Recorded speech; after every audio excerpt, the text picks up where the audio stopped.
Yeah. So, Yeah. Yes. Yeah, definitely is not, what did I tell That's the situation in Iran. Yeah. Yes. Yeah. It's back to where it's back to chaos. you? Optimism is cowardice at this point. no, I'm still optimistic. I still think, even though that's a lot that surprised me, it was a lot more than I expected, and the timing of it. The president of Iran. So just to kind of recap for the audience, Iran struck please do 3 vessels in the last 24 hours. One Qatari, one Saudi, and one we don't know who it belongs to yet today. The one we don't know yet. So that was in the last 24 hours. They were going through the Omani side of the Strait of Hormuz, and this is all part of the kind of the power struggle between the two countries on who controls the Strait of Hormuz. The US wants it open like it was before. Iran wants to control it and eventually charge a fee. So this has been the main sticking point of the MOU since the beginning, and that was expected to be the main sticking point. So everyone was talking about if and how the US would respond. Initially, the US revoked the sanctions waiver that they had placed about a week ago on Iranian oil sales and petrochemical sales. And all services associated in the sale of that oil. So I thought that could have been it. Maybe they decided not to strike Iran considering the funeral processions. Well, a few hours after that, we saw the biggest strikes on Iran since the ceasefire. Right when they were during the funeral of the previous supreme leader. Yep, that's what Trump decided to do. They struck Bandar Abbas, they struck Sirik, they struck Qasem, the same targets as they've hit before. Multiple strikes, I think in 3 waves, 4 waves. And then we saw power outages in Kuwait and Bahrain. And according to this title, maybe there's been another strike on Karg Island. I think Kuwait's confirmed, Bahrain, I'm not sure. I think some of it has been restored already, but there could have been cyber warfare by the Iranians. Lastly, we had the Iranian president head immediately from Iraq to Iran. He's just arrived into Iranian airspace a few minutes ago from Iraq, from Shiraz, I think. Not Shiraz, from Najaf in Iraq. Also we have Axios says just now that it came in now fresh off the press, the response is a direct result of acts of international terrorism.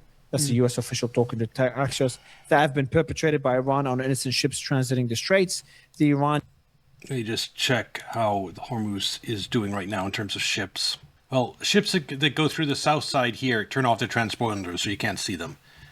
But there's still ships going through the official channel. Iranians know the consequences of their ridiculous actions, yet they still chose to carry these attacks out. And they told CNN, or officials told CNN, that this attack is not meant to be proportionate. It's meant to be punishment, something along those lines. Yeah. So, and this is what it was. So, initial reaction. Well, this was predictable. This was coming always. The issue, as I told you before, it's not just a sticking point as you described it. It is the entire, it's the whole enchilada, as they say. It's the whole thing. It is control over the Strait of Hormuz. And what you have seen the last couple of sort of outbursts of violence, the breakdown in the memorandum of misunderstanding, which is really what it is, because the Americans are saying you need to restore the Strait of Hormuz. Thank you. Yes, I'll be here all weekend. You need to restore the Strait of Hormuz to what it was before February 28th when the war, which is never happening, began. And the Iranians are saying, hell no, we are not ever going. That was not in the memorandum of understanding. Back, we are going to extract some kind of penance from the world for letting this attack go forward, and this is the way they're going to do it. And they're not going to drop this. I've said this from the beginning. It doesn't matter if Trump is offering to pay them more money up front. They don't care, because this is more than just about the money, right? It's about, as they say, sending a message. And the Iranians are trying to throw their weight around, and this is how they're going to do it. They're not going to drop this. There's never going to be consensus between Washington and Tehran. Which is why we need an actual oil shortage for Trump to give in and let Iran control the Straits of Hormuz. And that's not going to... This temporary open of the Strait of Hormuz, it did allow a little bit of traffic through 12 hours ago, so this is perfect. So this little blip probably delayed by a week or two the period when the world actually runs out of oil. So it's going to be probably right between July and August that it happens. Oil prices will shoot up. Regardless of what Israel wants, there's never going to be any consensus over this issue. This is why you keep seeing repeatedly the Omani route being used, and it's clearly being used under pressure from the Americans. They're pressuring these, Qatari Nope, it's not going to be pretty. ships that got struck.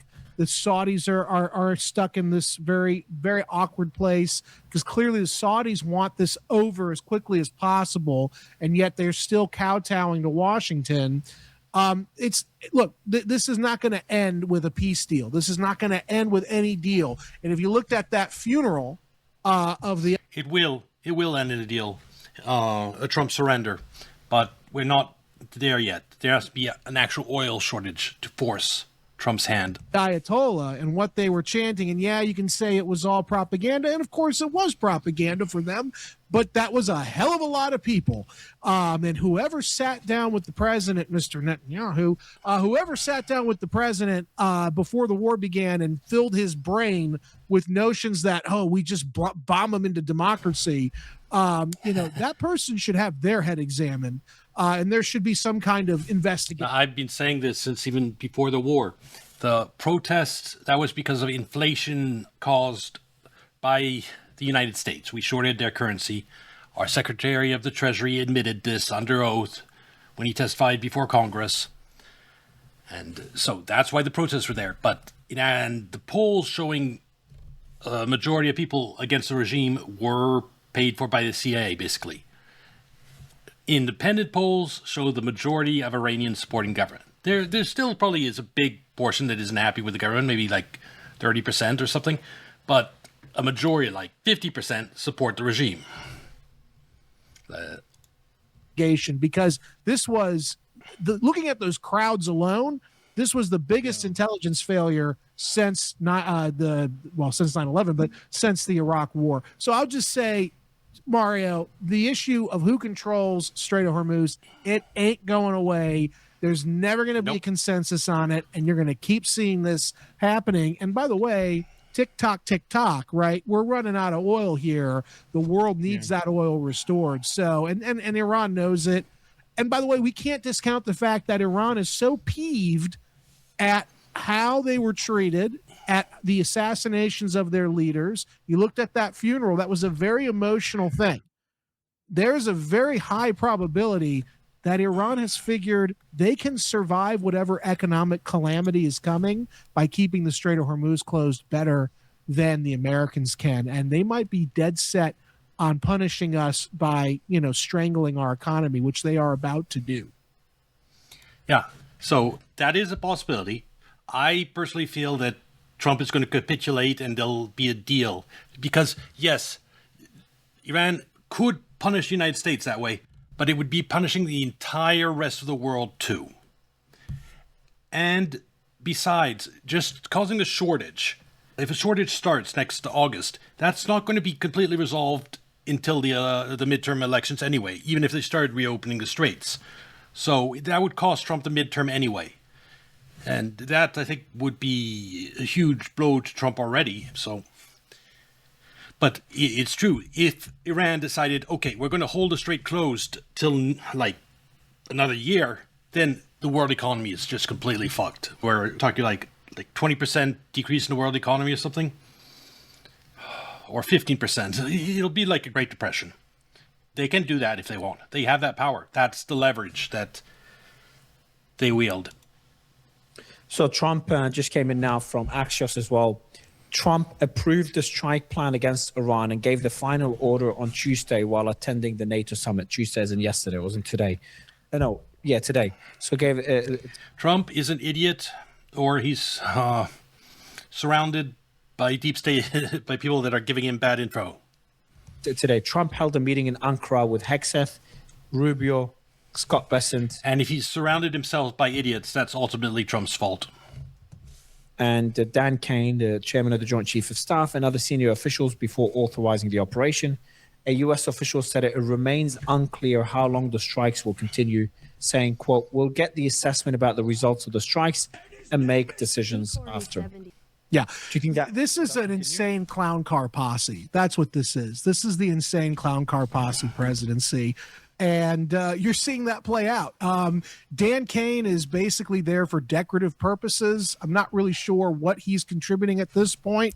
The bombs away is what is the word of the day. So they're going to keep doing this, whether they pause and all that, and they give everybody hope because it's about manipulating the market. The bottom line is, the Americans, the red line is very clear to me. It isn't the nuclear issue even. It has nothing to do with nukes anymore. The red line is Strait of Hormuz control. The Iranians will never let that go as long as that regime is in power, and the Americans can never cede that to them.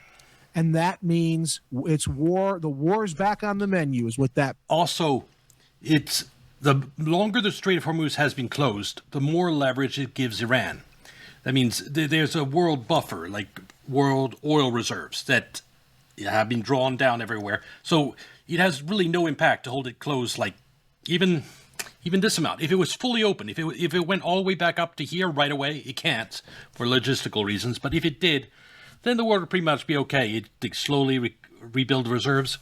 So 6 months, that's what I said. They need to hold the Strait of Hormuz closed 6 months because that's when the pain really hits. That's when the reserves run out and there's just shortages and governments don't have any more strategic reserves to tap. And so I've said it before, I expect oil to shoot up to 150 before the end of August. That means, and if you look at the targets they hit again, you listed them at the beginning. If you look at the targets they hit, this looks a hell of a lot like they are prepping the battle space for a potential invasion of one of those outlying islands. And, yep. And God is always. I know. Well, it's like Vietnam. It's like Vietnam. No, but it's also these targets are the ones that allow Iran to control the Strait of Hormuz. So if anything is degrading Iran's ability to do what the U.S. doesn't want them to do.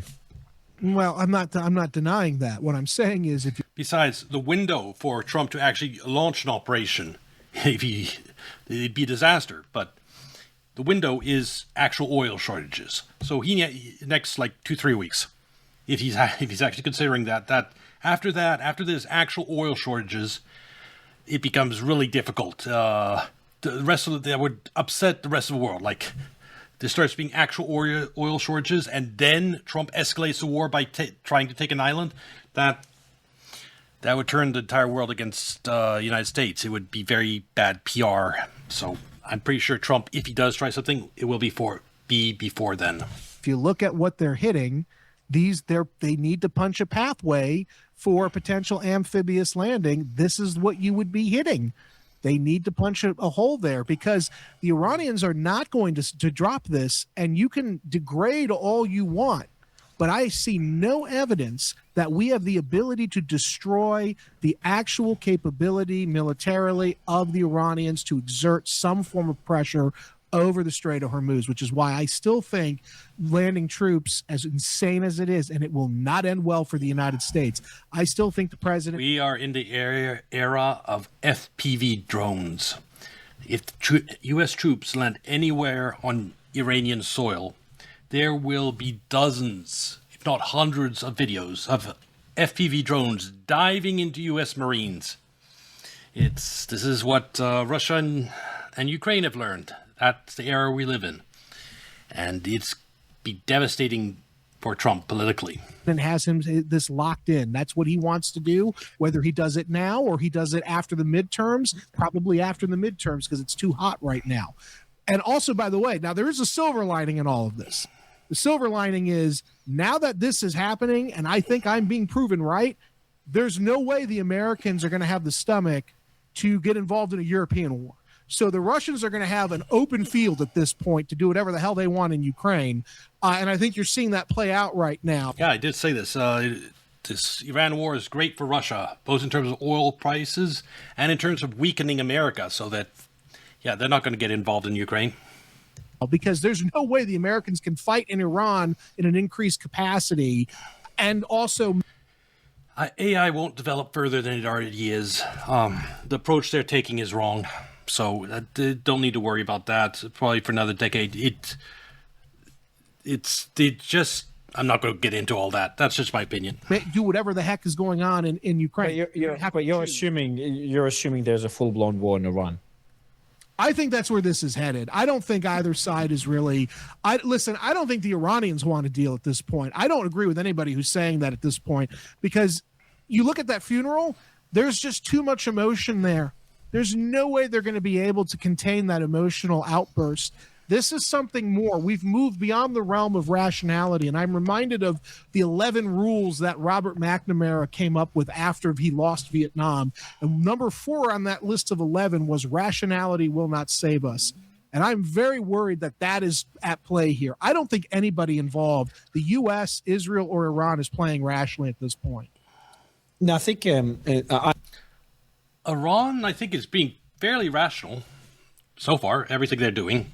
So I'll disagree on that one point. I agree with what you said. The funeral showed how many people want revenge, and that's a concern I've mentioned a few times in my interviews. Right. But it's also important to note that these same people in Iran are struggling economically, massive inflation, currency collapse, unemployment rate skyrocketing. The economy is in a really, really bad shape. No, there's no doubt. It's a horrible economy. Exactly. So at the end of the day, similar to Ukraine, but let's just hold on real quick. This is where we get into materialism versus spiritualism, right?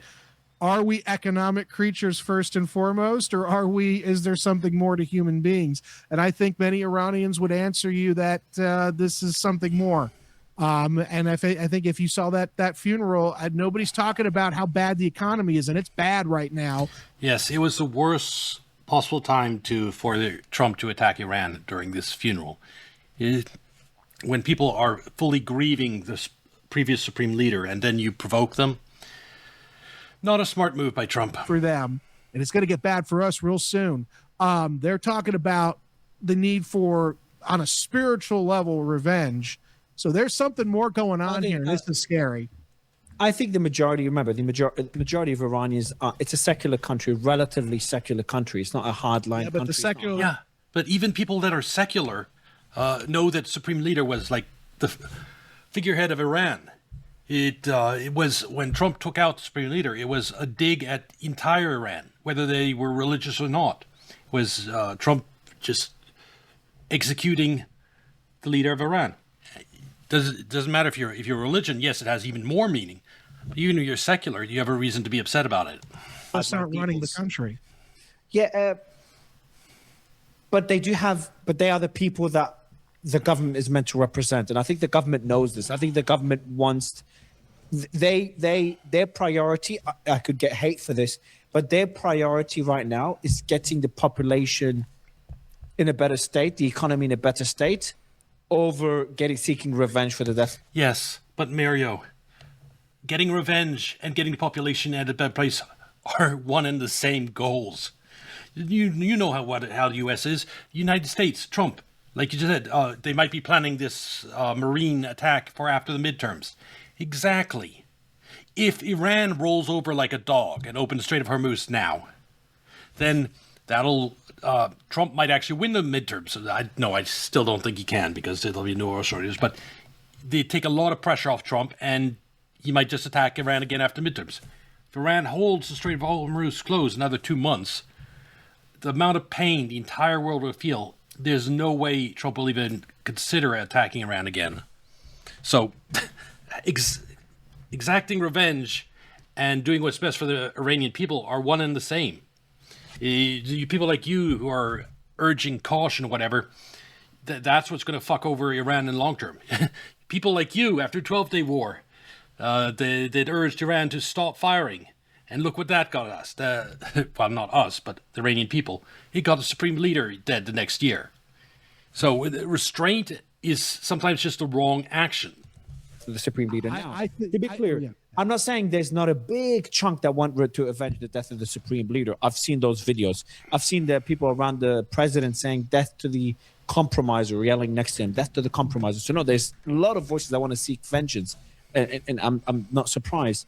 But I do believe, I could be wrong, so I'm not very biased. You are wrong on but this I do one. believe that there will it will be a pragmatic decision they'll make at the end of the day, where the economy is going to be their top priority. So I think that the economy is a top priority. But the economy being top priority, it's still, how does holding the Strait of Hormuz closed hurt Iran? They already got a whole boatload of ships out through the Strait of Hormuz, and they've got enough sell to keep them going for several months in terms of cash from the sale of that oil.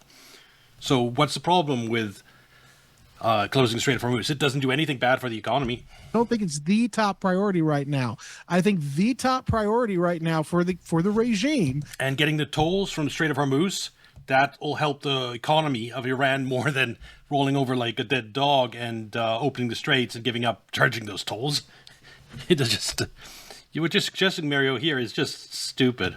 is proving their staying power, not just with their people, but within the region. And this is why they're risking alienating the Saudis, who they very well need on their side for this new Middle Eastern order to even have a chance at arising. But they're threatening the Saudis right now. They're going after Qatar. They're going after a lot of the Arab states one would think they would want to win over. And that's because they're sending a signal right now that they have staying power. So they'll even risk their economic short-term well-being so that they can establish a foothold as the regional powerhouse or a regional powerhouse. And right now, they can't rest on the fact that, yeah, they've been able to beat back the Americans, but they haven't decisively done it yet. And I think they're getting set up to do something decisive because they have to establish. I disagree here about doing something decisive. Yes, they could send missiles, attack bases, and stuff like that again. But all they need to do is just hold the Strait of Hormuz closed. That's all. Attack ships if they're going to attack, like Larry Johnson said in Mario's last interview. Just attacking a ship and completely close the Strait of Hormuz again. They've already destroyed most of the U.S. bases around the region. Credibility. And right now they still feel like, judging from how the Americans are responding, they don't yet have full credibility. And I think they're about to have full credibility because I think this thing's escalating more, whether it happens right away or it happens after the midterms in this country. I think there's going to be it's happening right away, and it's not going to escalate further. It's going to come, the world economy is going to go off a cliff sometime in August. The shortage will start, and then there'll be a deal, and Iran will get everything it wants. An escalation still, and I know people disagree with me on this, but this is not making sense from a rational perspective right now. We could speculate on what they would do, but we could always look at what they've done. At the peak of the war, when everyone was worried, they eventually signed an MOU. And throughout the MOU, whenever not signed them, agreed to a ceasefire. Throughout the ceasefire, whenever the ceasefire made total sense. Even I thought it was the right thing to do.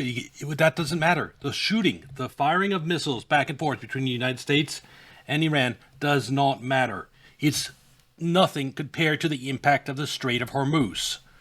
They signed a ceasefire, but they didn't open the Strait of Hormuz. So they were every day that passed. You see? There was no difference between the active part of the war and the ceasefire. No ships passing. The pressure on the global oil market growing. The tiny blip helped to delay things, the actual shortage, by a week or two. But now, after the United States did this stupid shit, you're going to have this plunge again. And we're going to face an actual oil shortfall. There were back and forth attacks. All of it. And by the way, the shortage will hit diesel and jet fuel first before gasoline. That's where the shortage will first manifest itself in the United States, is airlines canceling flights because they don't have jet fuel, or trucks not able to drive because there's no diesel. One of those two things is happening this summer. Within proportionate means by both sides not to escalate and get out of control again. After the MOU, whenever they attacked a ship, the U.S. had struck them. They barely retaliated. So far, their action has shown restraint and has shown a country that wants to maintain escalation dominance. They want to maintain control. They did have escalation dominance at one stage, post ceasefire versus pre-ceasefire. They still do. Yeah, of course, they still do. They said they still do. But Israel is still in Lebanon. They're not fighting. If they didn't have escalation dominance, Trump would have already attacked them. He would have escalated things already if Iran didn't have escalation dominance. Firing at Israel. Israel struck. They bombed. There was airstrikes on a daily basis, and Lebanon 11 struck Israel. So I think that the reason is the voices, the majority within the decision making, the decision makers in the government, they are still choosing to. All of it, the end goal is still peace and prosperity. They want their economy to do well, and they want peace and regional security altogether. They want deterrence. They want to not agree to some type of deal with the United States, and then in 6 months, like you said, after the midterm, things escalate again. They don't want that. They want to, and the way they establish deterrence, don't need any type of agreement with the United States. All they need to do, hold Strait of Hormuz closed until August, September, and then the entire world starts breaking apart. And the amount of pain that happens around the world will make it so that Trump will never dare attack Iran again during his presidency. That's the best way to do it. So compromising, no. Trump will just do something stupid again in 6 months. Keeping the Strait of Hormuz closed, that's the way to peace. But I think their actions too, even though they're less so than before, they still want to prevent war, want to avoid war.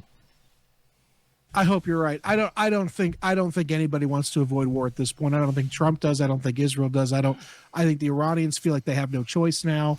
I think Trump wants to avoid war. Let me put it this way. He wants war, but at the same time, he wants to avoid a crisis in oil markets even more than his desire to war. That's why the MOU exists. He wants to not lose the midterms, which he's going to lose. He's already fucked himself that way. But so Trump wants to attack Iran, but at the same time, he's running out of weapons. He doesn't have the popular support to put troops on the ground anywhere in Iran without the deaths, the inevitable deaths, causing him to have to withdraw. And so he wants to attack, but he doesn't have the ability, and he's terrified of the oil markets and what it'll do to stock markets. I mean, you hear some of the stuff coming out after this attack. It's very clear. The Iranians have made it very abundantly clear, even before the MOU was signed, that they're not going back to pre-war Strait of Hormuz. That's the sticking point, as you say. I know, but that is it right now. That is the whole thing. And so far, there's no consensus. And so we may get these periods of rest, but it's a marathon, not a sprint. And this is what I'm looking at. And I'm saying, I don't think this thing's over by a long shot. We'll have lulls.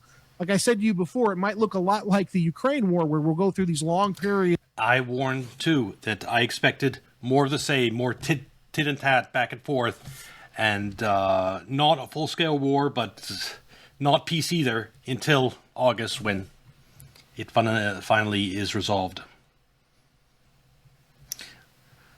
All right, I'll have a look at that later, Wyatt. Of sort of frozenness, and then all of a sudden but the point is I don't think President Trump can afford to let this go, because he's worried about what that precedent's going to set with other regions in the world, or at least that's what Marco Rubio keeps saying. And I think that is a legit. That's not really, because what allowed Iran to close Strait of Hormuz was an unprovoked attack, killing its supreme leader. Some type of major event. So if somewhere else in the world, there's not that many places that are as critical as Strait of Hormuz. There's practically none of them. And all the other ones are easier to avoid. I mean, let me just show you some examples. In Asia, you have here, I don't know their names, but yes, these are maritime chokeholds. But the problem is, this isn't to avoid here. There is no alternative pass through the Strait of Hormuz. But here, there's 1, 2, 3, this whole area that's possible to close. There isn't any maritime choke point which has the same importance. See, even going from this sea to this sea, there's here. I mean, up here, But this is closed off during the winter, so there's not much traffic goes here. There is just not that many maritime choco. The one here they charge a fee. Turkey charges a fee to go through here, and there's only one way through, and it makes sense. And now Iran is going to charge a fee to go through here. That is just reality. Oh, here is another choke point. Spain might charge. Legitimate concern, but I think we've also crossed that Rubicon because we started this stupid war. The Iranians are not going to let us reset. It's just not going to happen. And as long as they're dead set on that, we keep going back to the weapons. Now, the real interesting thing here is, though, Mario, we keep depleting. And there is no relevant data proving that we are able to catch up with those depletion rates. The defense industrial base is still... Oh, he's talking about weapons here. Yes, like I said, we were running out of weapons.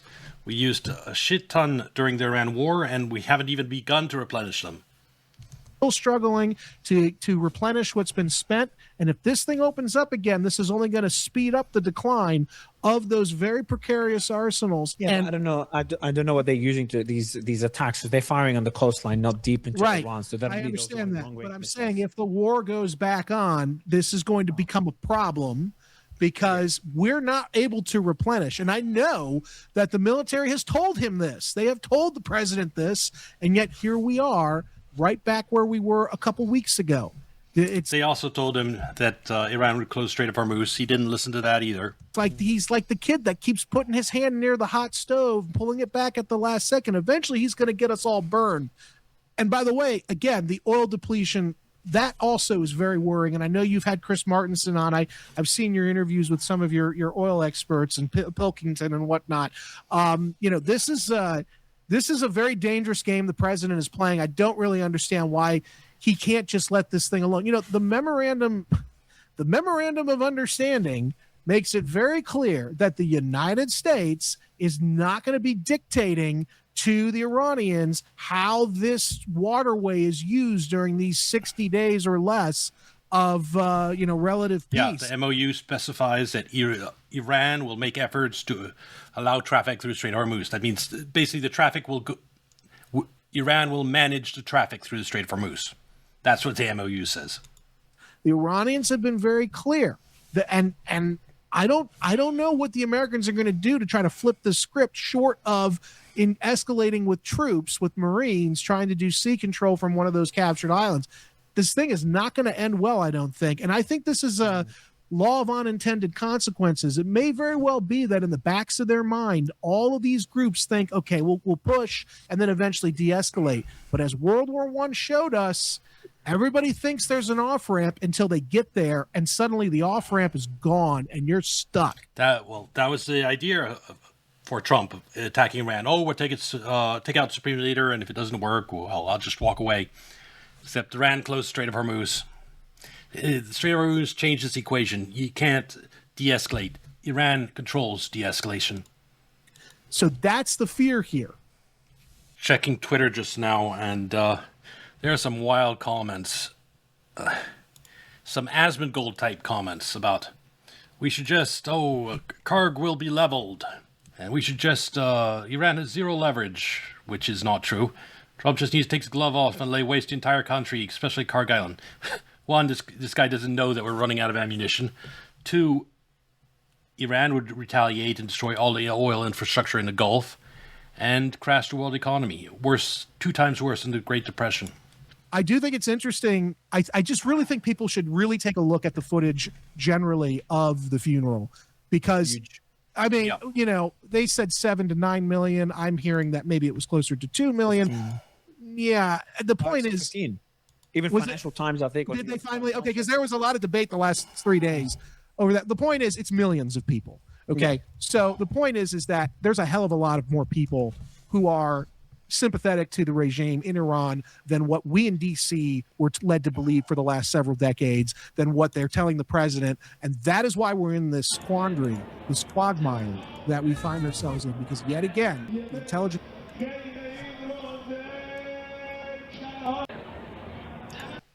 This street going on for miles and miles and miles, filled with people.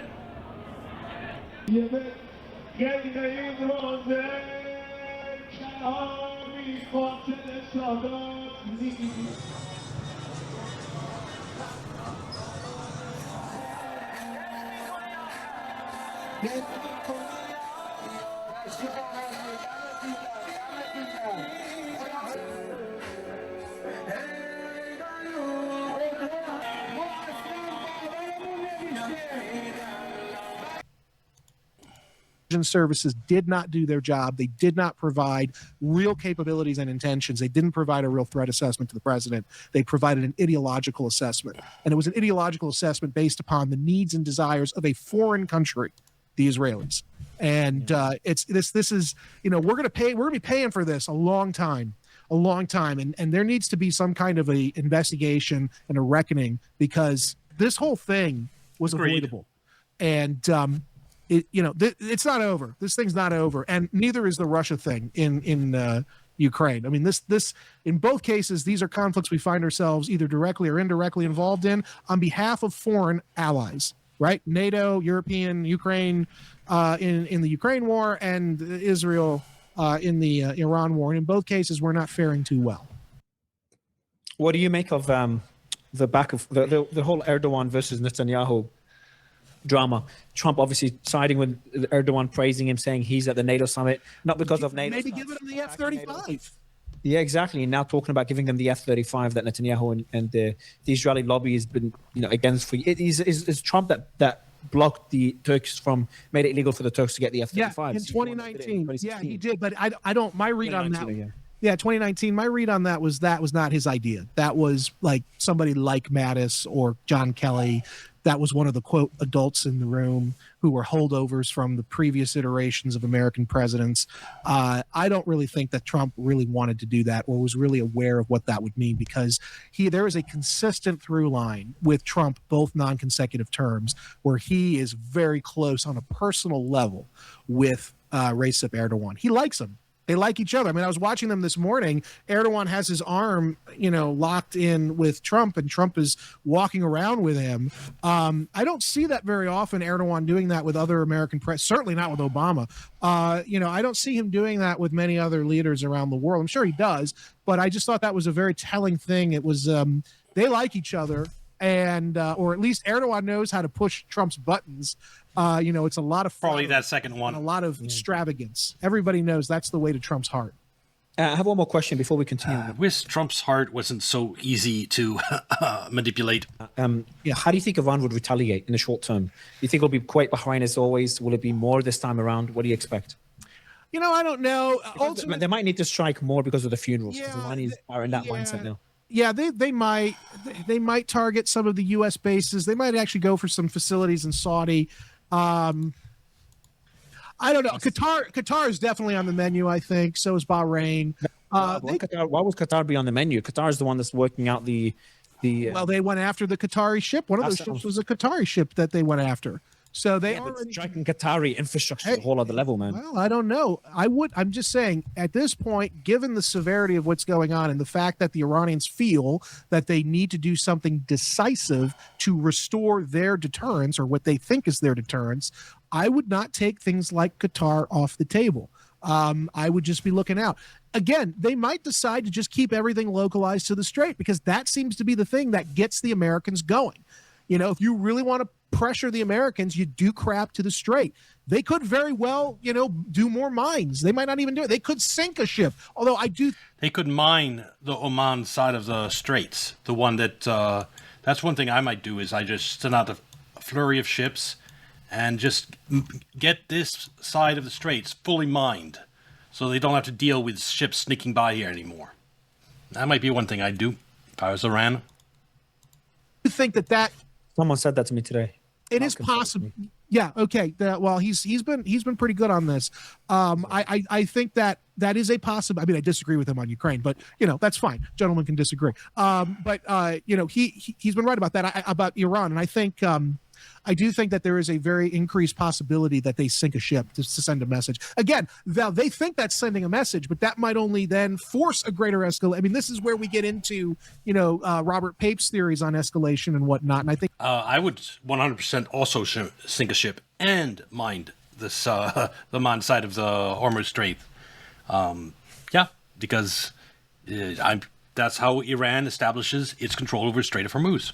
It end this nonsense of ships sneaking by. I think Pape is right on the money with a lot of what he's saying as well. I don't think we're out of this thing yet. I don't think there's any rational off ramp here. I think we're all going to be.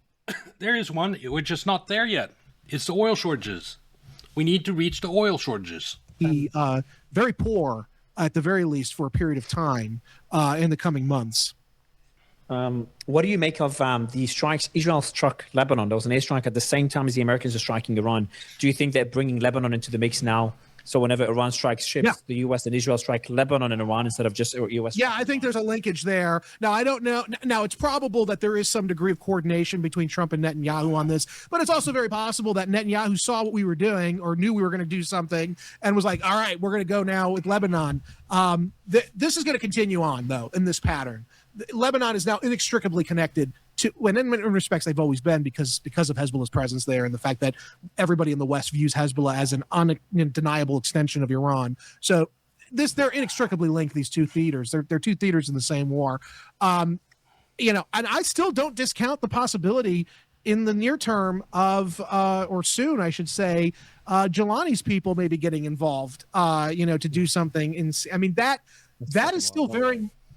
Well, they were funded by Israel and this Mossad and CIA, those insurgents in Syria. They are puppets of the West, so puppets are meant to be expandable. So they'll send them in to die against Hezbollah. Say no way. This is... Yeah, shocked. I'd be so shocked. Well, and... Why would you be shocked that a U.S. puppet would throw away their self-interest for the benefit of United States and Israel? It's what Ukraine's doing. And we'll see, because Turkey will be the real determinant of that. But it is possible that Trump, because Trump is the one who floated this, it is possible that Trump really wants Jelani, who's his boy, to run into Syria. I'm sorry, to run into Lebanon from Syria. Lebanon. Yeah, and it's very possible that the F-35 thing is a sweetener that Trump is throwing at Erdogan to get him to stand down. I thought about this. Yeah. I had a whole discussion with Larry, and he got riled up with it about al-Shara, because it's very easy to bash al-Shara. He's like an easy target it's easy for me to criticize him as well. 1 million missing Christians in Syria, and that guy was one of those responsible. Yeah, he's not a good guy. During his past, leader of HTS, which I freaking despise, and what they've committed throughout the war. But I would just say, just give him a chance. Like, he's in a place. Oh, the people that genocide 1 million Christians, just give them a chance. Even Hitler deserves a second chance, right, Mario? You'd give Hitler a second chance? Good God, are you an idiot? Conducting Mission Impossible. So far, there is no more. The civil war in Syria stopped. There's no killings and shootings and stuff on a daily basis. There was the massacres of the Alawites and the Druze that happened. Some people blame al-Shara. Others say al-Shara was the one that stopped them. There were some commanders acting rogue. I have no fucking idea. But I know that the Kurds, they put down their arms. They've been given equal rights, and that was done peacefully. Everyone expected al-Shara to just massacre the Kurds. That didn't happen. With the Druze, al-Shara's trying to merge them into Syria to make Syria as a one country. And then you've got the Alawites. The massacre stopped. The attacks, the fighting stopped. It was mainly the extremists attacking the Alawites. So I think he's conducting Mission Impossible, and I think any alternative could drive Syria even worse than it already is. So my position is, like, give the guy a chance. The West, Macron's there, Trump, etc. It should just have been Assad. The West shouldn't have funded ISIS in Syria to destabilize Assad. That is the way to not have Syria be screwed up. Giving him a chance. Erdogan's obviously, this is his best friend. So give him a chance. Let's see what he could do with the country. He stopped various militias from attacking Israel. He so far has not accepted to attack Hezbollah. Let's hope that's true.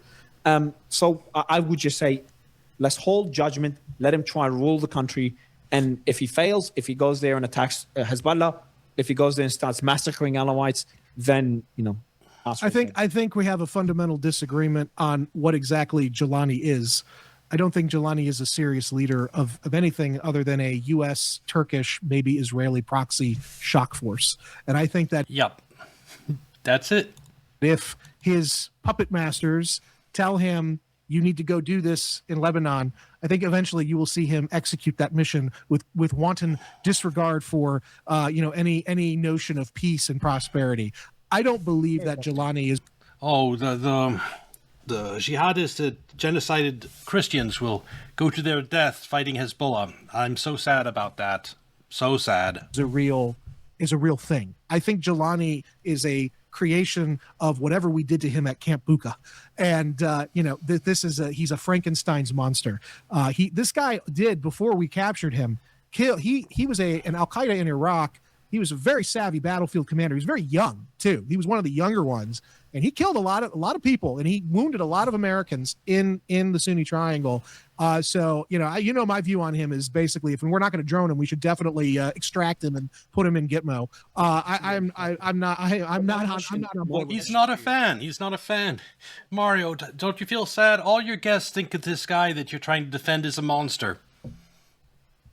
Maybe you should stop trying to defend him? Question mark? My question, and I don't blame you, I'm not on board with him either, just to be clear. You're just trying to defend him and give him a chance. Judgment, but definitely not on board. And I don't disagree with anything you said. My only answer is, what is the alternative? Because the West has a great... Anyone, absolutely anyone would be better. It's like saying, what's the alternative to Germany under Hitler? If you take out Hitler, anyone would be better than Hitler. Habit of going there and criticizing leaders, and for good reason. But then the alternative will be something a lot worse. The alternative is we restore Assad. That's the alternative. He's sitting right now in Moscow. Yeah, and that would be much better than the genocider. Well, but that's not going to happen. Well, just like I know we're never. I think it will eventually happen. Not right now, though. We're going to do anything Jelani. I'm not telling you that this is going to happen. I'm telling you, in my world, this is how it should be. We had no business getting involved in Syria to begin with. We had no business doing anything to destabilize Syria. I'm saying, if Assad comes back to Syria right now, you think that he'd be more likely to bring peace to Syria than al-Shara? I think it was a hell of a lot better. It was before 2011, when we started arming insane jihadists in Syria, ISIS, and they started genociding Christians across the country and government officials. Syria was a lot better. It was a nice place to live before we started to fuck it over. Under Assad. It was. I'm saying it was. Yes. I have no idea, and I don't really care, because it's not my country. The point is that we are relying on a guy in Jelani who is not what he seems to be. Either he is only extremely Al Qaeda, hiding behind a suit, or he's Al Qaeda, but he's got these weird ties to U.S. and Israeli and Turkish intelligence. In either event, we can't forget where it's the second option came from. He came from the killing fields of Iraq, and I understand there are people in your audience who hate when I say this, and I understand they don't view it that way. They think that he was resisting. But the point is, these are my people. My audience is butchering me for the comments I'm making al-Shara. Everyone, there is no one that would put out, but I can find me one person on YouTube that puts their head out and say, hey, let's give al-Shara a chance. I'm just saying it because that's from my discussions, etc. I'm like, right. It's good that they're butchering you. Maybe they're saying the same thing I am. From where I was, my perception, my perception when he came into power versus now is light. And then when he came into power, I'm like, holy fucking shit, what just happened? I was terrified. I was like, it's going to be a catastrophe. And to see what happened from then to now, I'm like, okay, maybe I was wrong about him. Let's see. Yeah, no, I know. I hear you. It could go all downhill. But I hear you, and there are many learned people I know in the foreign policy community. What few learned people they are, and they keep telling me what you're saying. Give him a chance. He surprised us. There you go. Hey. Explosions in Keshim Island and explosions in the vicinity of Kag Island. This thing's not over. Yep. It's not, and we're doing more. This is more than just tit for tat. There's something going on here. And I smell there's blood in the air, and it's not going to get out anytime soon. I think Trump is dead set on doing sea control. I think he's going to try something, and maybe it won't happen right away. He knows. Trump knows if this ends with Iran charging a toll for ships going through the Strait of Hormuz, it's a total U.S. loss. For one, it's the United States would have to remove sanctions. A lot of these ships can't pay a toll to Iran without violating U.S. sanctions. So to have a situation where Iran tow ships in order to fully open the Strait of Hormuz, in order to get traffic back up to here. Trump has to recognize Iran's control of the Strait of Hormuz and lift sanctions on Iran so that Iran can toll the ships. And then traffic will go back up.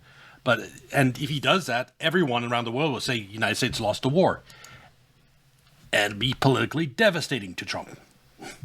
And it'd be the end of his presidency. And he knows that. He's still pretending he's won. The majority of Americans still think we've won the Iran war. Yeah. And Trump is desperately trying to cling to that fantasy. And for that, he can't have Iran charge toll for the Strait of Hormuz. After that, he needs to do something about nuclear weapons. So it's don't let Iran control straits, somehow get the nuclear material. Those are his two winning conditions, both of which are impossible for him. Like I said, the Israelis keep saying after the midterms, Mark Levin keeps saying after the midterms. I think Trump at one point a few weeks ago in the Oval Office said, well, I could always wait till after the midterms and I'll have a freer hand. So, No. Iran's going to hold the Strait of Hormuz closed for another 2 months. The global economy is going to start going to absolute shit. Trump's going to panic. He's going to lose midterm anyway, but he's going to be under pressure from world leaders all around the world and from Republicans, and he's going to capitulate, and Iran's going to get Strait of Hormuz, sanctions lifted, but and no one will ever think about attacking Iran again, at least for not a few years, as long as they control the straits. But they're shaping the environment for something. There's no way Washington is ever going to allow Iran to have the kind of control they are exhibiting, and that they don't have, they can't stop it. That's the thing. They don't want to allow it. That's why you need the threat of total economic collapse of the world to force Trump's hand into giving Iran control. They want to hold over the strait indefinitely. There's no way. It's just not going to happen.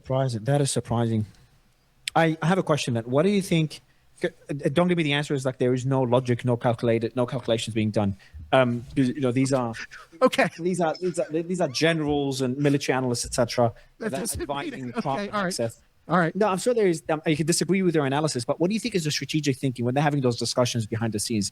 What is the strategic thinking to convince Trump, like, hey, don't just retaliate? And this is Trump that wants gas prices low, that wants to get out of this, that wants to survive for the midterms. For him to decide to do this, what do you think the calculation behind the scenes? Do you think that? Well, for one thing, oil prices right now are low, and if you want to convince Trump to do something stupid in Iran, just get oil prices down to like where they are now. And he will go along with whatever nonsense the hawks are cooking up. He feels he has room. This gives him the mirage that the oil market is now okay. It's not. It's right at the edge of a complete breaking point, and oil is going to shoot up. See, way up here in the next 2 months. But for now, it's the calm before the storm. Hey, we have to show strength because that's the only way Iran would respond, or they've intercepted some form of communication that gave them hope. I don't know. The timing of it as well, I don't know what to make of it. I think what you said first is probably the most logical. My dear friend Sam Faddis, who's a legend in the CIA community, paramilitary community, he agrees with me that this war was a disaster, that we executed it wrong, but he seems to be going in another path, and I respect him for it. I mean, this is what a lot of people in DC who oppose the war are now saying is, look, we're in it now. We have to just try to find a way through it where we win. And that's the problem with this war. There is no way through it where we win. That's why you don't start it. If you don't start a war, you're guaranteed to lose. And there's no magic that's going to change that reality. Right. When he says the Iranians think they're winning, and the Iranians do think they're winning. And the Iranians are winning. This right here is Iran winning. Every single day, pressure grows more. Every single day, the Iran is a little closer to victory. His whole thing, and a lot of other people in D.C. that I know, even those who are opposed to the war, are telling the president, either directly or indirectly, you're going to have to do something big to kind of reset the whole thing. My point is, looking at it from the outside, any attempt at resetting the tables in your favor is just going to lead into this escalation trap that people like Pape keep warning about. There is no resetting the table in your favor, because this is a table tilting more and more against the United States. There's no way to magically add $1 billion barrels of oil to the world. That's what you would need to reset the table. So what these people are demanding is a pipe dream. Just going to get us into a position that the monarchs of Europe were in 1914, where everybody thinks, oh, there's an out, and it's not. It's a mirage. You're stuck, and it gets bloodier and worse until the whole thing implodes. So the generals are probably telling him something along the lines of, well, the Iranians think they're in control. If you want to have a shot at real negotiated settlement, you have to do something big to reset the conversation with military might. When he's talking about what the generals want in terms of negotiated settlement, Trump wants surrender. That's his idea of negotiated settlement. He still thinks he's won the war, and he's still pretending that. And there's nothing that'll get Iran to surrender to the United States. That's probably what some of them are saying. I do know, though, that the Dan Kane wing, that's why I said at this point he's just there for decorative purposes. The Dan Kane wing is telling him the entire time, Mr. President, we can't do anything more than we've already done and expect different results. The president doesn't want to hear it. He's doing what he wants to do, and what he thinks he needs to do is exactly what you started out with this question is. No, it's because he's forced to. Again, Trump presidency ended the moment he killed the supreme leader of Iran. The question was just, how is that going to play out? The oil shortage, when that hits, that's the end of Trump presidency. He has to capitulate to Iran, and he's finished as a presidency. Before that happens, might try any type of desperate Hail Marys. He might try to, he tried this MOU to get a little oil flowing, but it's not going to work. Because, again, Iran is going to control the Straits of Hormuz, and he needs to lift sanctions on Iran to allow ships to pay the toll and get the straits open. But he's not going to do that until the oil shortage. And he can escalate, but that won't open the straits. And so any escalation is completely useless. And if it really goes totally haywire, you might have all oil infrastructure in the Gulf destroyed. So there is no out for Trump. It's just the deadline is the end of August, early September. I got to do something big and bold in order to get my deal. I've got to escalate to de-escalate. And as I told you before, that sounds great on paper. But sometimes when you escalate to de-escalate, you don't get to the de-escalation part. Yeah, that's a good quote. Brandon, just now, reports I have my moments. of explosions at Karg Island. Yeah. Yeah. Not Keshem, Karg. No, I know. Yeah, now 100% guarantees Iran closes straits and huge retaliation, and probably mines the Oman side. Maybe all of them. I know. Well, and again, it's not just about shaping for, I don't know if I said this, I've said this today to somebody, maybe I didn't just say it to you, but Karg, it's not just about potential sea control or planning for sea control operations. It's also most of the ships, or a lot of the ships that were getting through the Strait of Hormuz the last couple of weeks were Iranian oil ships. And the Trump administration is PO'd about that because they want to put as much pressure on the production facilities in Iran as possible. And so another thing they want to do is they want to stymie Iran's ability to produce oil on its own. And so targeting Karg, where something like I think 90% of their energy production is done, or refining at least, that's another thing that he wants to do is degrade that. So it forces the Iranians to come to the table. The reason he hasn't been able to do that is because Iran has the threat of destroying all the other oil infrastructure in all the other Gulf countries and send the world into something much, much worse than the Great Depression. So that's why he hasn't been able to do that. That situation has not changed. On his terms. But again, I don't even think that's going to really have the impact, because if he puts the Iranians in that position, that's then the first time. Then they're that's locked the first in. time since April 7th.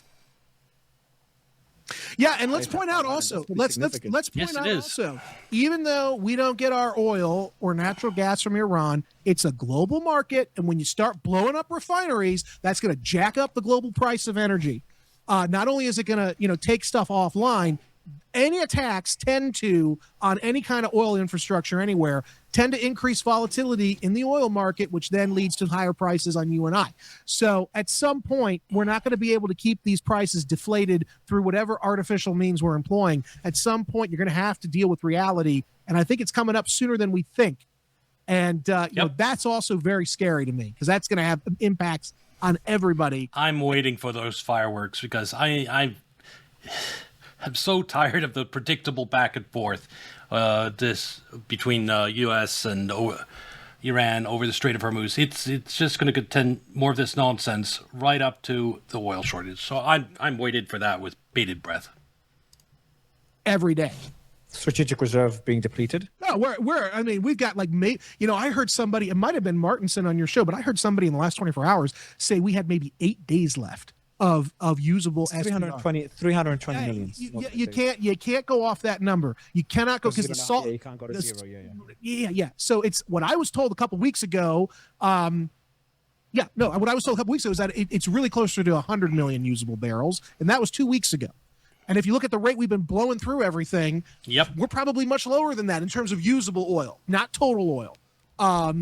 This is a problem. And the Trump administration, what blows my mind is all this yapping they're doing. They're not actually doing anything to ameliorate the concern of the dwindling oil supply and restoring the flow of energy. And they know, we've hit a very, very serious moment, which is another reason I say I don't think we're getting out of this thing. I don't. And I think actually we've all been happy, people like me have been happy to see U.S. forces drawing down from Europe. Tag your Europe. But I think actually that's kind of scary because that means those forces now are going to be redeployed elsewhere. They ain't coming home. We're not bringing the legions home, I don't think. I think we're going to put them in a position where they can quickly interdict at the call of the president into the Middle East. This is a big problem. It's not going to end well for it. There is no winning this war with the current force structure. We are not capable of it. We had 300,000 troops to go into Iraq. And we had 5 aircraft carriers around Iraq when we launched the Iraq War. We don't even have 50,000 troops around Iran. In terms of actual fighting troops, I think we have something like 20 or 30,000. We'd need to... It would take to build up the amount of troops needed to actually do any type of to take the coastline here and open Strait of Hormuz. You need 300,000 at the minimum just to take this coastline, given how mountainous and given what type of country Iran is. There's just no way. By the way, just as a sidebar, and because they're all kind of connected here, I'll just let your audience know I have an essay. It should have been published today at 1945, talking about Trump would need a draft to beat Iran if it was an all-out war that the fate of the United States was actually, realistically somehow on the line about beating Iran. Yes, the United States could do it if it would take huge amounts of sacrifice, but we are a bigger country. We have a very advanced military, and if we were willing to sacrifice tens of thousands of soldiers and do a draft, we could beat Iran. Because the problem is, this is an unpopular war. There's no will to do that. Yesterday's nuclear, or it was a dummy warhead, but the SLBM, the submarine launched ballistic missile test that the Chinese did from one of their subs. Yes, yeah, that was a message. The Chinese, listen, this is not going to end well for Uncle Sam. The Chinese sense we're weak. They're looking to push now because they know that we're on our knees. Nobody in Washington seems to understand. They're all living in denial. Yes, I've heard that China's going to push, but China has been bailing out the United States in the oil markets. One reason oil prices went down or haven't exploded more is that China is importing a lot less oil because they're using their strategic reserves. And why, if they really wanted to pressure Trump, they wouldn't be doing that. It's very bad for us here in the United States in terms of our global power. This thing is going to lead to with regard to the funeral of Supreme Leader, Russia sent a very high-level delegation, and Pakistan sent a very high-level delegation. China did not send a high-level delegation for the funeral of Supreme Leader. So that combined with bailing the United States out in the oil markets means that, China is not, I don't think, that committed to Iran. Russia is a lot closer to Iran than China. bad place very quickly, and nobody in DC wants to talk about it because I don't think they have any solutions. Or alternatively, Michael Yon, my friend who's the independent war correspondent, he's been saying, look, this is part of a globalist plan that they want to basically impose the new world order, if you will, by destroying the energy reserves of the great powers of the world, which is what's happening right now. What better way to implement that agenda 21 or whatever, than by doing that? I don't know. Yeah, but then why is China emptying its own reserves? But the point is, I can tell you right now, your audience and you, at this point, there's no off ramp. At this point, it looks like we're going to escalate. And at this point, it looks like we're all going to be a lot poorer for a period of time, in the coming months. The Iran war is going to set off a wave of inflation that's just going to grow and grow over time. I'm talking years here until the eventual collapse of the dollar. This is going to be remembered as like the trigger to the decline of the dollar, the big one. Can you tell me more about that Chinese test? Why is it so significant? They've done many tests before. Why is it significant? Yeah. Well, so as I say in the piece, because if you talk to any submariner, either in the U.S. Navy or the Russian Navy, they will tell you the Chinese submarine force has always been kind of a joke. They, one guy I spoke to when he was a sonar guy in the Navy in the 90s, and he said, we used to be able to hear Chinese submarines all the way back in Pearl Harbor when they'd be operating in the South China Sea. Now, he was exaggerating, obviously, but yes, the point a little bit. That was the one weak spot. Chinese are very good engineers. They're very good at catching up with the West. But the one weak point that they've consistently demonstrated until recently has been their nuclear submarines. Well, now they're demonstrating not only that they have the capability, a second strike nuclear capability, but they also now can fire them from these very sophisticated submarines. By the way, that submarine force of China's, as of last year, is now larger for the first time ever than the Russian submarine force, which means the only other force that's larger in numbers than China's submarine force is the American sub force. And if you look at put the shipyards of China and America back to back, it's very clear that China has the long-term competitive advantage in terms of being able to churn out more numbers of these nuclear submarines, which with each iteration gets more sophisticated, catches up more to the American systems, and eventually will surpass them. We can't even maintain. We outsource our manufacturing base to China. So we outsource our long-term prosperity, our military power to China. This is inevitable because we just can't. Our shipbuilding capacity is a complete joke. We don't build any ships anymore. We can barely maintain the ones we have. Current numbers of submarines, let alone build more at an effective rate because of the decline in our shipyards. And that's a very important thing because what it indicates is second strike capabilities. What that means is if, let's say, the U.S. were to initiate a nuclear launch against China's nuclear forces, we know basically where they are on the ground. We know where their air bases are. We could conceivably degrade or destroy a lot of China's nuclear weapons that we know of on the ground and possibly in the air. The second strike capacity allows for China to keep their subs, which are very much harder to detect, keep them in a hidden spot, and if we do something or they think we're going to do something, they can pop them off from a protected location. It's called a bastion defense strategy. That's what this demonstrated. And they did this launch. They did not tell anybody they were doing it. They just popped it off at noon Beijing time. Everybody was surprised. What the hell is this? It traveled. I think it can go up to 8,000 kilometers. That's the distance it can go. So this thing, it can hit wherever it needs to hit in terms of Chinese enemies. The Australians condemned it. The Japanese condemned it. I believe New Zealand condemned it. We obviously had a problem with it. But the Chinese don't care because they're sending a message. Power is shifting. Don't try anything on us. We have your number.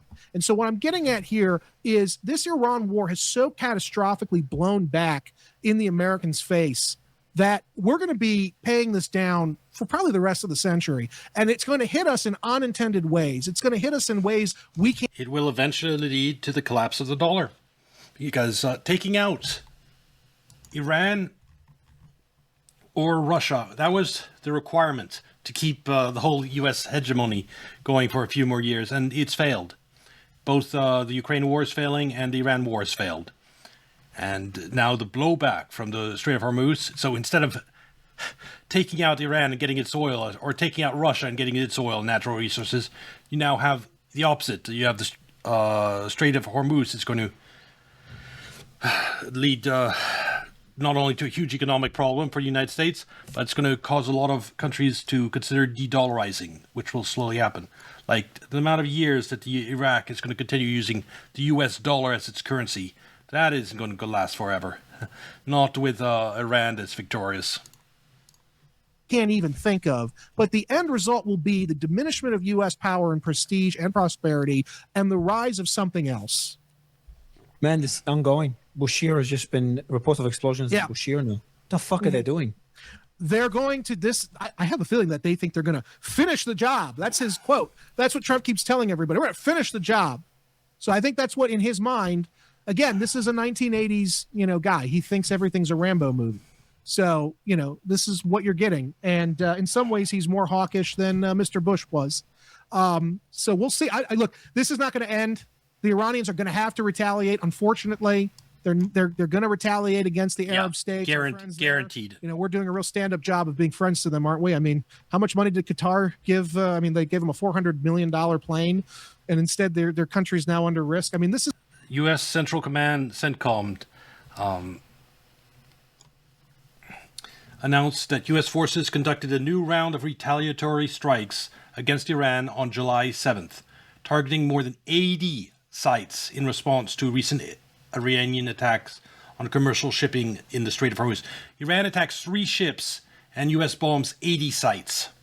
So, yes, Iran is going to launch as many missiles as it did during the peak of the war, just to reestablish, deterrence, and it has to. Strikes hit Iranian air defense system, command and control networks, coastal radar sites, anti-ship missile capabilities, and more than 60 Islamic Revolutionary Corps small boats to degrade Iran's ability to threaten maritime traffic. Yeah, the Iran war, the MOU, it's in jeopardy. This is not going to end well for anybody in the Middle East. It's not going to end well for the Iranians either. I don't think it's going to end well for anybody. This is like mutual assured destruction time. Yeah, I'm really surprised by the extent of this attack, because it's the fact, wasn't there thinking that doing it during funeral processions is a stupid idea? Yes. It's an additional layer of provocation to do the biggest attack on Iran during the funeral procession of the previous supreme leader. So you just add a multiplier to the Iranian response. What it would normally do, it's going to be more than that. What? Who's thinking? My thinking, yes.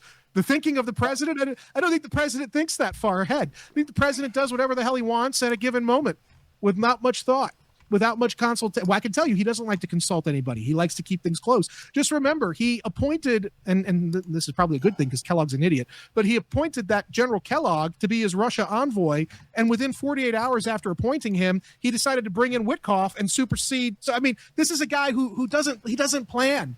And I told you this before, he's America's id. This is not a guy who's sitting around thinking in terms of 5-dimensional chess. You're lucky if you... That's why... Iran is not a situation where you can do that because of the Strait of Hormuz. He could get away with that with Venezuela or threaten Europe about Greenland, do all kinds of crazy shit.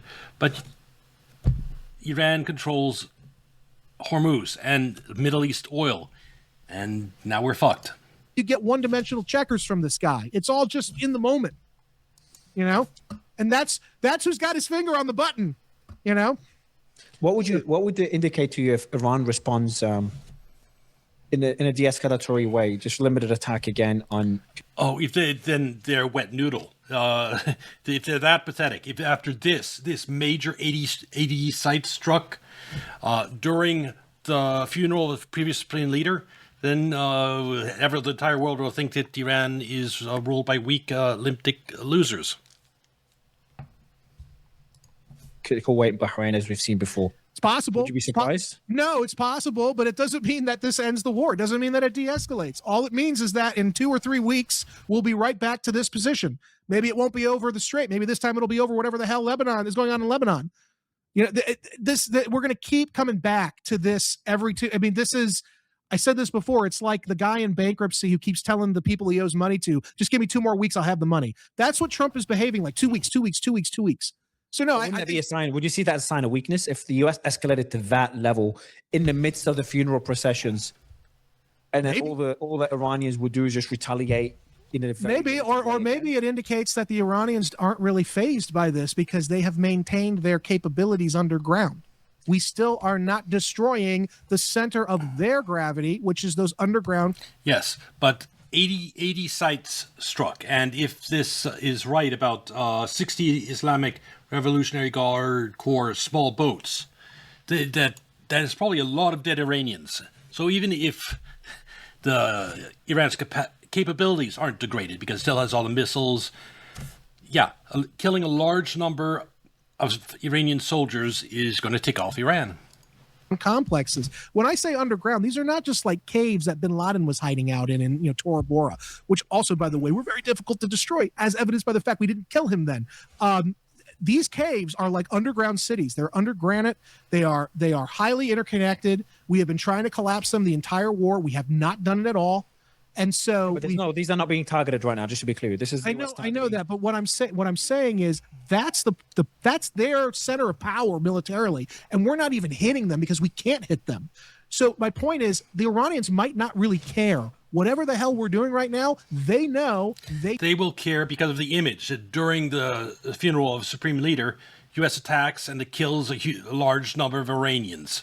Because yes, when you attack all those small boats, there's people on those small boats. Still have retaliatory capabilities that remain untouched. Exactly, that's my point. And all they need to do is keep the Strait of Hormuz. Them escalating further doesn't really benefit them. What I've been saying this whole time is the Americans are never going to let them have the Strait of Hormuz. Yeah, but I'm saying, but they're going to have to. They don't want to, but they're going to have to. That's the only way this ends. Iran controls the Strait of Hormuz, and the United States might not like that, but the entire global economy crashing with that threat, the rest of the world will come together and say to Trump, fuck you, you don't want to let them do it? Well, fuck you, let them. Do it. Give them, unsanction them, do whatever, fuck you. You're the reason why we're in this position. And then Trump will be, his arm will be twisted and he'll have to do everything that, like you said, he hates to do. What I mean is that they don't need to respond in an escalatory way. I'm not saying they won't, but I'm saying they don't need to, because they don't. The ROI on escalating is very limited, causing more damage to these American bases. But my point, they could close the Strait of Hormuz. That's the obvious answer. The Gulf. Yeah, no, I hear what you're saying about ROI, but just let me be clear. They don't even have to respond at all. It's not going to change the fact that Donald Trump is not going to let them willingly have control. So at some point, this thing. That's the key point. He's unwillingly going to give them control. Is going to come to a head. I understand. So, I'm saying that your concern is that. But he's wrong about one thing here, about it coming to a head militarily, is it could also come to a head economically, in that the oil market starts being shortage. That's the other way. That's the way I expect it to come to a head, not militarily. Paths that we're in, where Iran would not give up control of the Strait of Hormuz, and the US would not allow them to keep control and charge a fee of the Strait of Hormuz. This is what worries you, that the only solution is the military solution. Now, before I respond to that, well, I don't think it's a solution. I'm just saying that's the only thing that's left. Military outcome. So what I was asking about is how the Iranians would retaliate now. And my belief in what I'm trying to say is that the Iranians don't need to cause. So what options do the Iranians have? They could strike US bases. They could. Well, first of all, we don't know yet. Did the United States do any damage to oil infrastructure when they hit Karg Island, or were they going after military targets? Right there, that'll change their response. If we actually damage any type of oil infrastructure on Karg Island, you're going to see drones flying into refineries across the Gulf states to retaliate. Iran, the IRGC said they'd hit 5 targets for every 1 critical target the United States and Israel hit within Iran. And I think that in this situation with the funeral, they'll definitely follow through with that. Strike Israel, they could strike the Gulf, they could sink a ship, or they could just, do something de-escalatory, and that's it. So let's go through them. Striking the Gulf, not necessarily a good idea. They're trying to improve relations. The Gulf are part of that reparations fund, etc. So there's a lot of Honestly, I think if I was Iran, I'd close straits. There have been other commentators saying that now it would be really hard for Iran to close the Strait of Hormuz again because politically, but no, you have the funeral going on, and you have this massive U.S. military attack during that funeral as an additional middle finger. that's an excuse to close the Strait of Hormuz again, and we've given it to them. So that's number one thing I would do if I was Iran. The repair going on in the background of these relationships, and a lot of business is happening between the Gulf and Iran. We've seen visits by these countries to Iran and vice versa. So Iran striking the Gulf right now may have a pretty negative outcome because we're in a very different position, and I think it needs more before it gets back to that level. So I don't think Iran would strike the Gulf, as in strike Gulf infrastructure like they did before.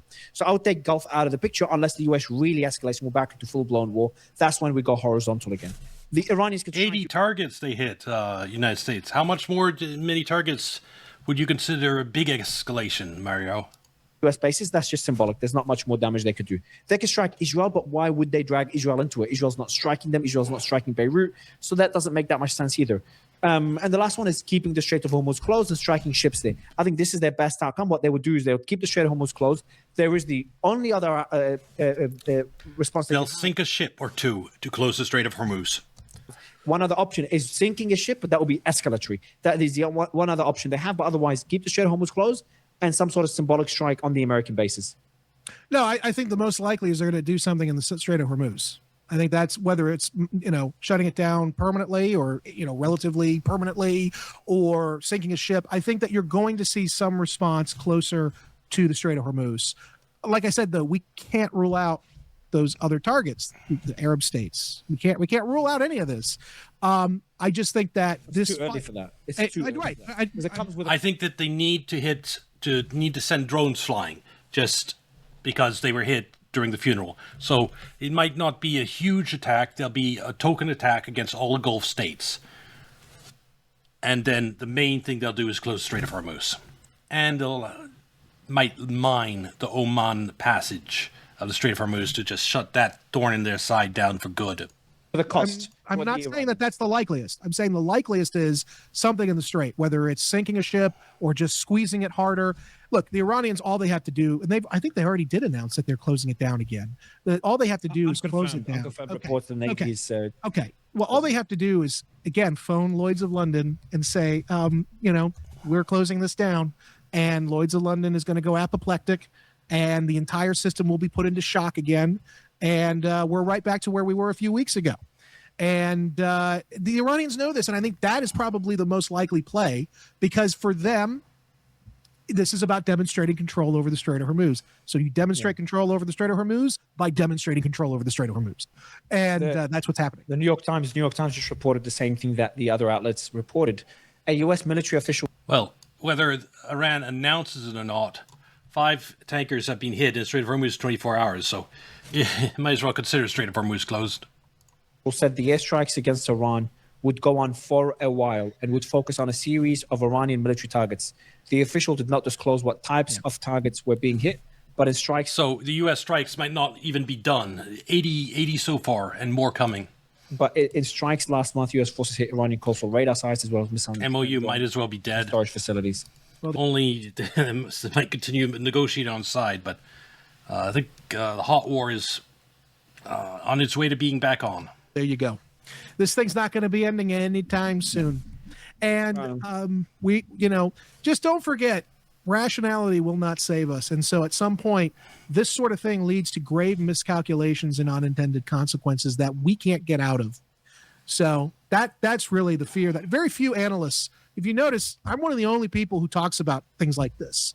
Everybody's looking for their mathematical solution, but the human factor is also irrational. So... Well, there's also the let's say the deep state side of things, the establishment side of things that's also at play here. It's complicated. Press TV just confirmed the explosions at Keshem and Karg. By the way, Karg is the one that worries me. Well, it all worries me. It all worries me. So, but hey, I don't think we're going to be seeing U.S. troops fighting in Ukraine anytime soon. So there's that. How's that for optimism? No, I need to do a better job of being optimistic. Until we meet again, I take it. This is our goodbye. So, well, this was a great video. The situation in Iran is deteriorating again. Hormuz Strait is most likely closed for the foreseeable future. U.S. blockade might be back on eventually. We'll see. A ton of Iranian ships have already gone in through the blockade, so even if the U.S. did reimpose it, it would be pretty meaningless. We just right now have to wait for that oil shortage to hit. That is what I'm waiting for. And we're getting close. We're getting really close. I've been in 6 months is what I said, and we're more than 5. We're 4.5 months in, or no, a little bit less than 4.5 months in. A month and a half left before we get the resolution. And it's by the way, the oil prices are going to be high for the rest of the year now, for sure. There's no quick fix to this. Though how disastrous it will be depends on how quickly Trump capitulates. This will be on YouTube. Like and subscribe. Come watch on Kick or Twitch, and I'll see you next video. Bye.